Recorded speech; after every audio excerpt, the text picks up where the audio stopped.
Hello, good afternoon. This is Windy News coming to you live from the News Hub here at the University of Education, Winneba. Coming up in the next minute. President Mahama vows tough action on corruption as oral committee report nears completion. Government announces return of road and bridge tolls. Electoral Commission is set to complete collation of parliamentary results for Ablekuma North constituency. And in business, Gridco commits to preventing doomsday during WAPCO maintenance. On the foreign front, Nigerian President Tinubu urges African leaders to embrace homegrown policies over foreign dependence. We have details of all these stories and many more coming up in the bulletin.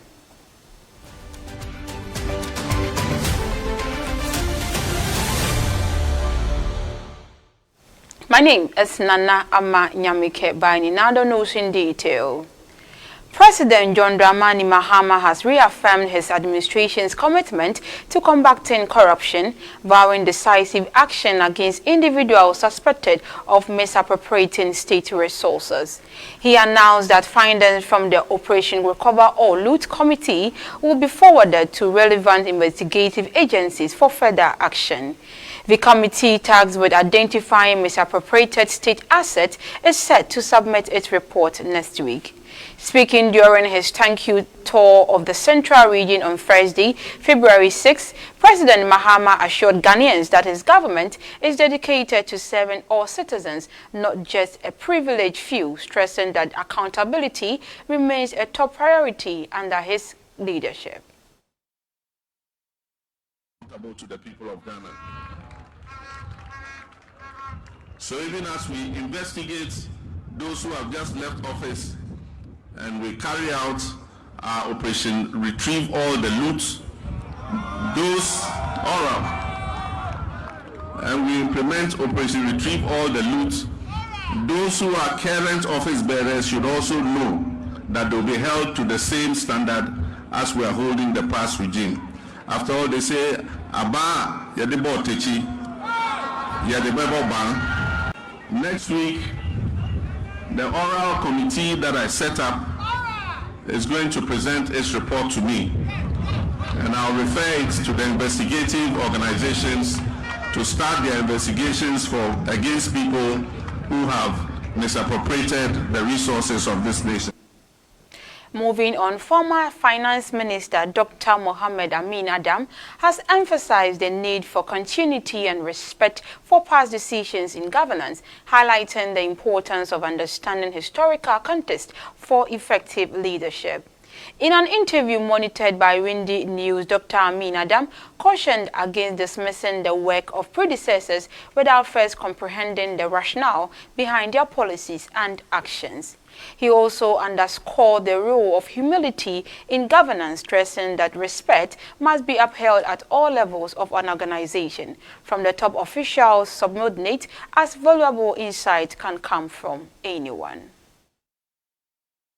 Accrued.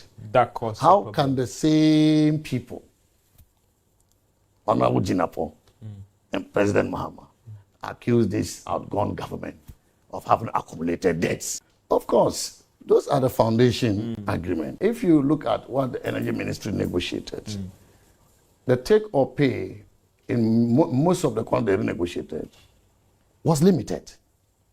So that instead of the take or pay covering 100 megawatts, they negotiated to cover maybe, let's say, 50%, 50 megawatts. Those were the, renegotiated contracts. And so you just cannot ask the investor to forego everything they had negotiated earlier in the foundation contract. You have to negotiate, give and take. Then they said that, okay, you don't want take or pay for 100 megawatts, but I cannot remove take or pay entirely from the contract. So you negotiate to a certain level. That's what the Ministry of Energy. I've heard some people say that we also negotiated take or pay. And this data I'm giving to you, you have seen it. The Bank of Ghana published the data. You have seen it. Or you haven't seen it. You even reported on that. I've seen it. Yeah, so are we on mass, as I asked earlier, that we do not have eyes to see?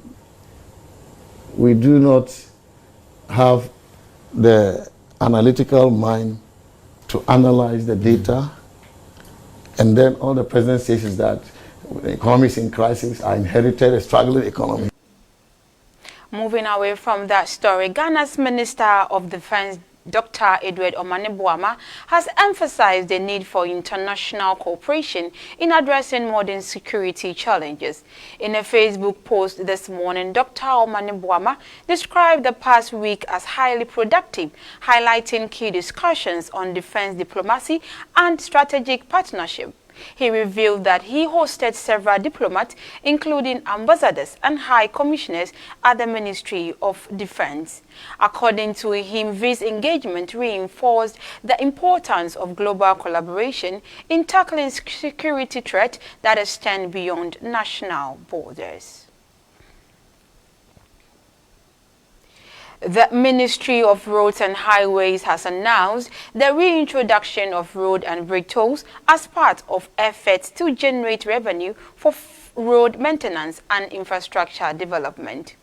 In a statement issued on Thursday, February 6, 2025, the ministry assured the public that the toll collection system will be monetized with technology-driven solutions to enhance efficiency and convenience. Officials say further details on the implementation and modalities of the new system will be communicated soon.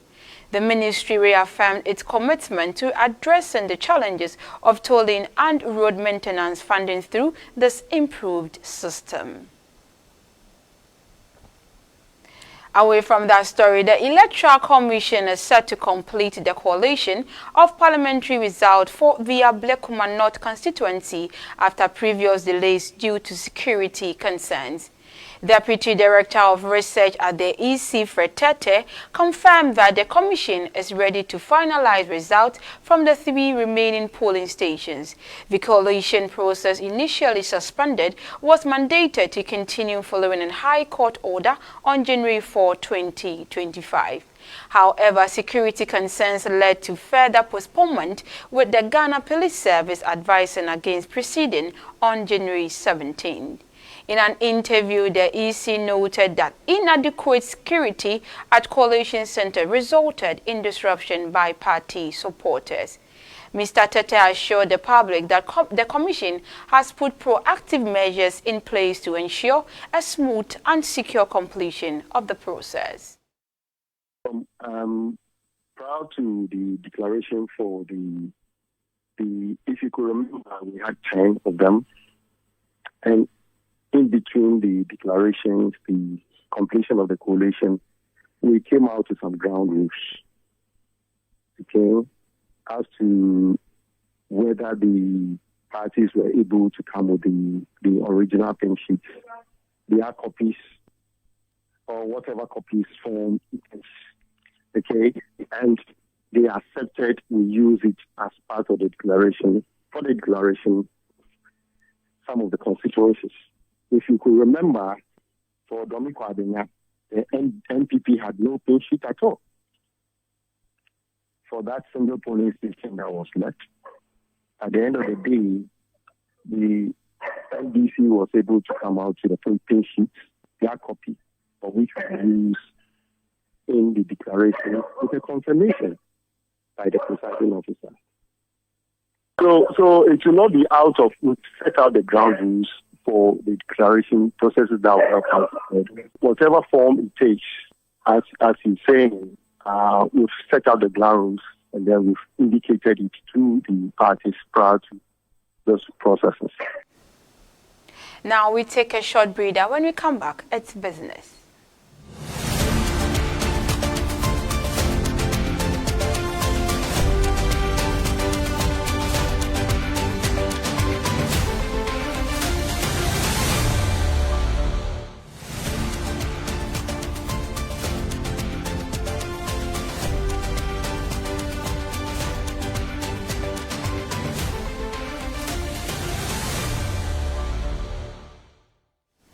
Welcome back from that short breather. Now let's do some business stories.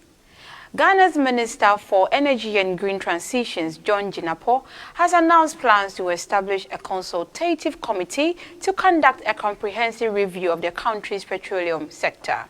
Speaking during a meeting with the Chamber of Bulk Oil Distributors, the minister emphasized that the committee will address key industry concerns and ensure that all stakeholders are considered in policy decisions.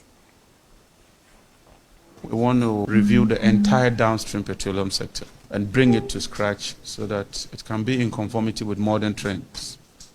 And so we'll undertake a major review. One key issue that we're working to address, and I'm just from the Minister of Finance, is on the issues of forex. How can we ensure that we're able to address your forex challenges in a more transparent manner? We're also reviewing the Gold for Oil program, as we promised in our manifesto.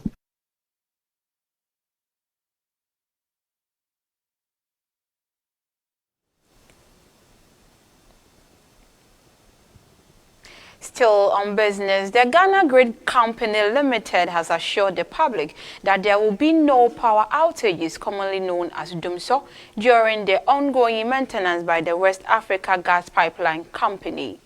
The maintenance, which began on February 5, is scheduled to conclude on March 2, 2025.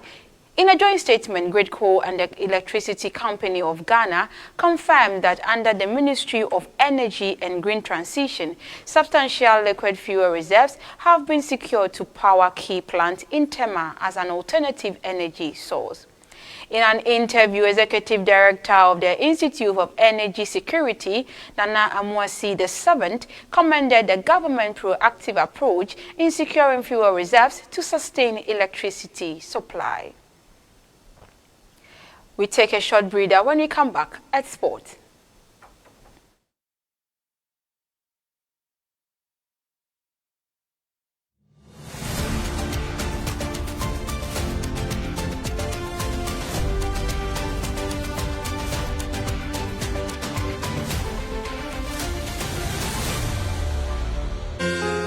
Hey there, welcome to Radio Unibe 98.3 FM. Seated right in front of you is Ampon Besmaku, for short Ampon B. Here we say we are the ultimate in campus radio. I entreat you all to be listening to Radio Unibe 98.3 FM. And your Radio Unibe, forget about it. Hello, my name is Amina Abisibanan, a media personality at Radio Winnipeg 98.3 FM. Kindly follow us on all our social media handles. You can find us on YouTube, Twitter, Facebook, Instagram, TikTok. Follow us on www.uew.edu.gh. We are the ultimate in campus radio.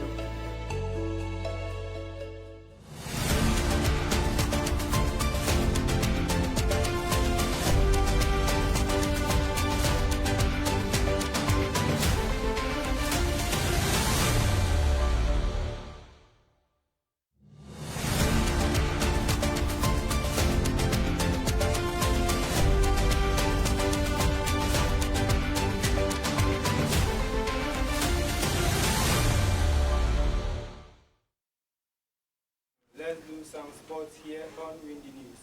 My name is Ronaldo. Real Madrid legend and Brazilian footballer Marcelo has announced his retirement from football at age 36. The left back, one of the most decorated football players in history, played 58 times for the Brazilian national team.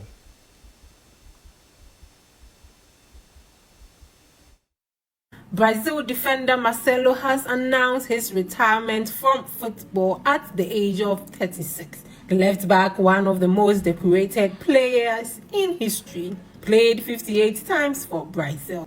Marcelo joined Real Madrid in 2007 at the age of 18. He won 25 pieces of major silverware in 15 years at the Bernabeu, including 5 Champions League titles and 6 La Liga titles. At 18, Real Madrid knocked on my door and I arrived here. Now I can proudly say that I am a true Madrileno, Marcelo said in a video on his social media. He is one of our greatest legends, and Real Madrid is and will always be his home. He left Madrid at the end of the 2021 to 2022 season to join Greek side Olympiacos, but terminated his deal just 5 months after joining. Marcelo rejoined boyhood club Fluminense in 2023 and spent 2 seasons back at the club, making 68 appearances. The fullback left by mutual consent last November, following a public falling out with manager Mano Menezes.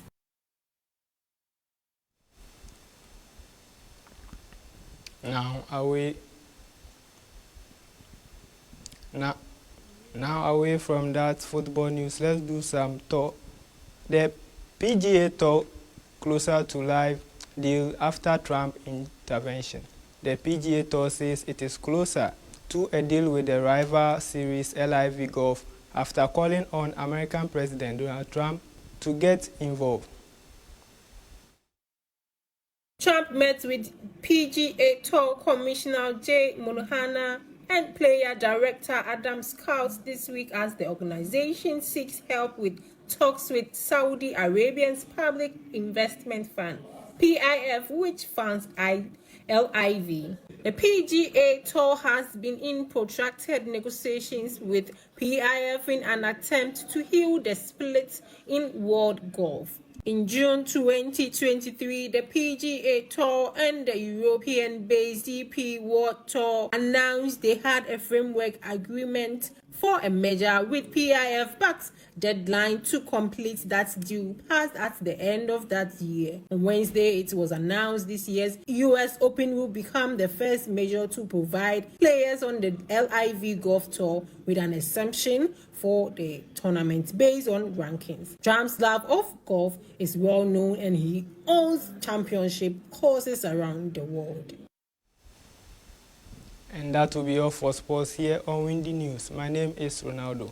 Up next, international news.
Welcome back. That was sport right there from my colleague here, Ronaldo. Now let's go to the international arena.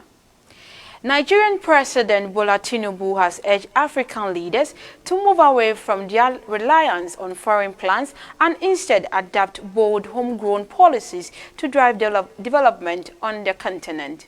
Speaking in Abuja on Thursday at the Dr. Kayode Fayemi Commemorative Symposium and launch of the Mandela Institute for Policy and Leadership Advancement, President Tinubu described Africans' dependence on external blueprints as a tragedy of our time.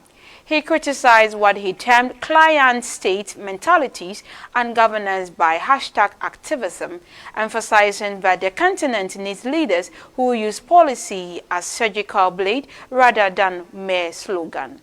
The event aimed renewing the planned African ideal for the changing times. The policy and leadership challenges and opportunities brought together key stakeholders to discuss Africa's leadership and governance future.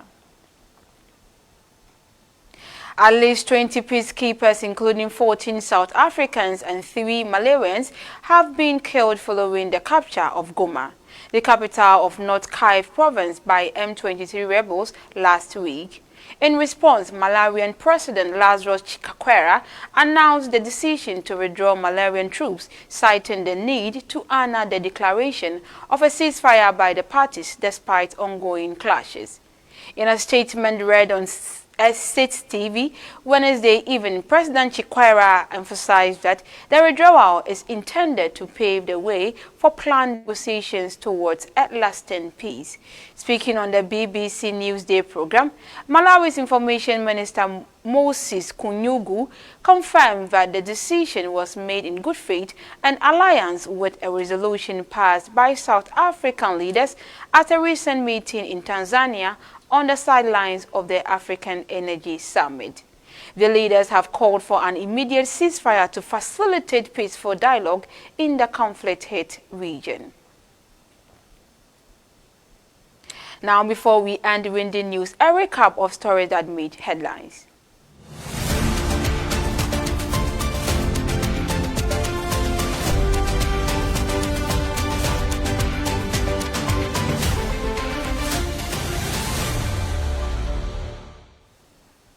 President Mahama vows tough action on corruption as oral committee report nears completion.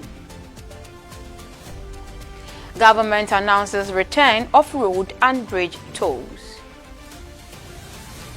Electoral Commission is set to complete collation of parliamentary results for Ablekuma North constituency. And in business, Gridco commits to preventing doomsday during WAPCO maintenance. On a foreign front, Nigerian President Tinubu urges African leaders to embrace homegrown policies over foreign dependence. And that will be all for today's Windy News. My name is Nana Ama Nyamike Bani. Thank you for doing the watching and do enjoy the rest of your afternoon.